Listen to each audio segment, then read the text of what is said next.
सपा और आरएलडी के गठबंधन को लेकर पश्चिमी यूपी के गणित को समझना बहुत जरूरी है। तो चलिए हम आपको समझाते हैं कि पश्चिमी यूपी में सियासी समीकरण क्या है।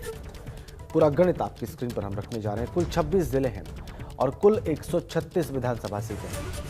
लोकसभा सीटें हैं इन 26 जिलों में कुल 27 और कुल आबादी है 7 करोड़ 12 लाख से ज्यादा।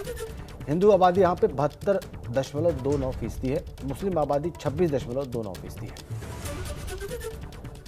ये है इक्वेशन, ये है समीकरण। 72% से ज्यादा हिंदू आबादी है, 26% के आसपास मुस्लिम आबादी है और कुल 27 लोकसभा सीटें हैं, 136 विधानसभा सीटें हैं, 26 जिले। आपको बताते हैं कि सपा से गठबंधन करने वाली राष्ट्रीय लोकदल पश्चिमी यूपी में कितनी पकड़ रखती है। राष्ट्रीय लोकदल की ताकत 13 जिलों में अच्छी बताई जाती है, अच्छा प्रभाव इसका बताया जाता है। जाट मुस्लिम बाहुल्य क्षेत्र में फायदा होगा इस गठबंधन के बाद समाजवादी पार्टी को। पश्चिमी यूपी में जाट और मुस्लिम समीकरण हिट है। राष्ट्रीय लोकदल के गठबंधन का समाजवादी पार्टी को फायदा मिलेगा और अगर यह गठबंधन होता है, जो कि लगभग अब तय हो चुका है और इसका औपचारिक ऐलान मात्र बाकी है, तो उसके बाद भाजपा के लिए पश्चिमी उत्तर प्रदेश की सीटें बहुत मुश्किल होने वाली हैं।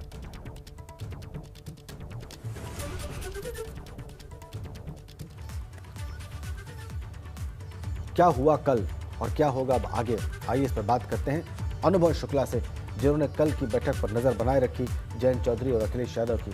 अनुभव, औपचारिक ऐलान कब होगा, सभी दर्शकों के मन में सवाल ये है, और क्या बात निकल कर सामने आ रही है, क्या सहमति बनी है असल में, और किस तरीके से ये गठबंधन आगे बढ़ेगा। गठबंधन तो पहले से था, लेकिन नया उसका स्वरूप क्या निकल कर सामने आएगा। देखिए, बिल्कुल अब हर कोई यही जानने को आतुर है कि मुलाकात हुई, क्या बात हुई, कितनी सीटों पर शेयरिंग की बात हुई है, कितनी सीटें आरएलडी को समाजवादी पार्टी देगी, और यही अब हर कोई जानना चाह रहा है। हालांकि पार्टी की तरफ से आज अभी तक कोई भी इस तरह की सूचना नहीं दी गई है कि आज कोई प्रेस कॉन्फ्रेंस होगी या नहीं होगी। इस बारे में किसी ने कोई भी जानकारी फिलहाल नहीं दी है। और ये भी कहा जा रहा है कि जयंत चौधरी हो सकता है कि कल यानी 25 तारीख एक बार फिर लखनऊ आए और यहीं पर प्रेस कॉन्फ्रेंस हो, ज्वाइंट प्रेस कॉन्फ्रेंस जो होनी है वो लखनऊ में हो। और देखिए, साफ तौर पर जो बात आपने दर्शकों को बताई कि किस तरीके से आरएलडी जो है वो मजबूत हुई है, खासतौर से किसान आंदोलन के बाद वेस्टर्न यूपी के 13 जिलों में जहां उसका प्रभाव, वरना आप 2014 को देखिए, 2017 को देखिए, 2019 को देखिए, किस तरीके से आरएलडी के लिए संकट की स्थिति खड़ी हो गई थी 14 में, 17 में, 19 में। पर जो ये किसान आंदोलन हुआ उसने कहीं ना कहीं एक तरीके से आरएलडी को एक संजीवनी दी। पार्टी अब को लग रहा है कि हम बहुत तेज़ी से जब 22 के चुनाव होंगे तो आगे बढ़ेंगे, यानी सीटें भी ज़्यादा जीतेंगे। और इसीलिए तो इस तरीके से इतना अटकाया इन सारी चीज़ों को। जयंत चौधरी और अखिलेश यादव के बीच बातचीत तो लगातार होती रहती है। हमारे खास कार्यक्रम तर्कश में जब जयंत चौधरी आए तब भी उन्होंने यही बात कही कि हमारी तो हमेशा बातचीत होती रहती है। पर आखिर ऐसा क्या हो गया कि इस बार अभी तक ऐलान नहीं हुआ, जबकि सुभाषपा के साथ गठबंधन का ऐलान कब हो गया। और अगर आप देखिए, संजय चौहान, केशव देव मौर्य तो लगातार समाजवादी पार्टी के अलग अलग कार्यक्रमों में आते रहते हैं, अखिलेश यादव उनके कार्यक्रमों में जाते हैं। तो आखिर जयंत चौधरी के साथ इस तरह की चीज़ अभी तक क्यों नहीं हुई, ये हर कोई जानना चाह रहा था। तो दरअसल वहाँ पर केवल सीटों का ही पेच फंसा था। वो 45 से 50 सीटें मांग रहे थे, अखिलेश यादव 32 से 34 सीटें देना चाह रहे थे। कल जो बातचीत हुई उसमें 35 से 38 सीटों पर सहमति बनी है। तो अब यही इंतजार हो रहा है कि एक प्रेस कॉन्फ्रेंस हो जिसमें चीज़ें साफ तौर पर क्लियर हो कि कौन कितनी सीटों पर लड़ेगा। क्या समाजवादी पार्टी के नेता भी कुछ सीटों पर आरएलडी के सिंबल पर लड़ेंगे, यही सारी चीज़ें अब सबके सामने आनी बाकी हैं। ठीक है, आप कह रहे हैं कि अब ये सब सारी चीज़ें सामने आनी बाकी हैं और सभी की निगाह वाकई अनुभव इसी बात पर है कि दोनों जब ज्वाइंट प्रेस कॉन्फ्रेंस करते हैं तो क्या बात कहते हैं।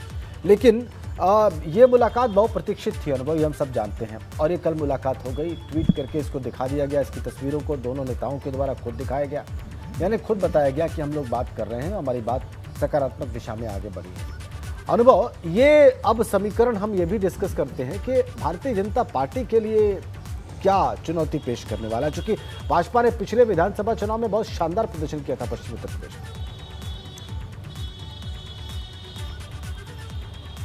नहीं, देखिए बीजेपी के जिन नेताओं से भी हमने पूछा और ये कहा कि भाई अखिलेश यादव और जयंत चौधरी तो अब साथ आ गए, उन्होंने फोटो ट्वीट कर दी है और कहीं ना कहीं वेस्टर्न यूपी में बीजेपी के लिए मुश्किल खड़ी हो सकती है।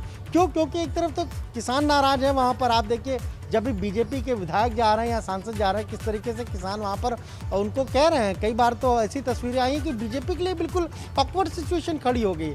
पर अभी भी बीजेपी के लोग यही कह रहे हैं कि देखिए वहाँ वेस्टर्न यूपी हो, चाहे आप पूर्वांचल की बात कर लीजिए, किसी भी इलाके के यूपी में बात करिए, बीजेपी के लिए कहीं कोई मुश्किल नहीं है। वो कह रहे हैं कि आपने इसी आरएलडी को देखा 2014 में क्या लोगों ने सपोर्ट किया, 17 में सपोर्ट किया, अभी हाल ही में जब बीते वर्ष 2020 में जब अगर हम कहें तो उपचुनाव हुए विधानसभा के, तो उसमें भी क्या लोगों ने सपोर्ट किया। बीजेपी फिलहाल जो पिछले नतीजे हैं उनको एक आधार मानकर ये कह रही है कि हमें कहीं पर लेकिन अनुभव बात दरअसल ये है कि पिछले किसान आंदोलन के बाद से जो पिछले वर्ष शुरू हुआ और 26 नवंबर को जिसको एक वर्ष हो जाएगा, उसके बाद से वहाँ पर सामाजिक ताना बाना, राजनीतिक ताना बाना कुछ अलग दिखाई देता है सतह पर। इसलिए इस बारे में कुछ ठोस रूप से कह पाना अभी बहुत बड़ी चुनौती होगी। आने वाले दिन देखते हैं कि कैसे सामने आते हैं। बहुत बहुत धन्यवाद आपका अनुभव।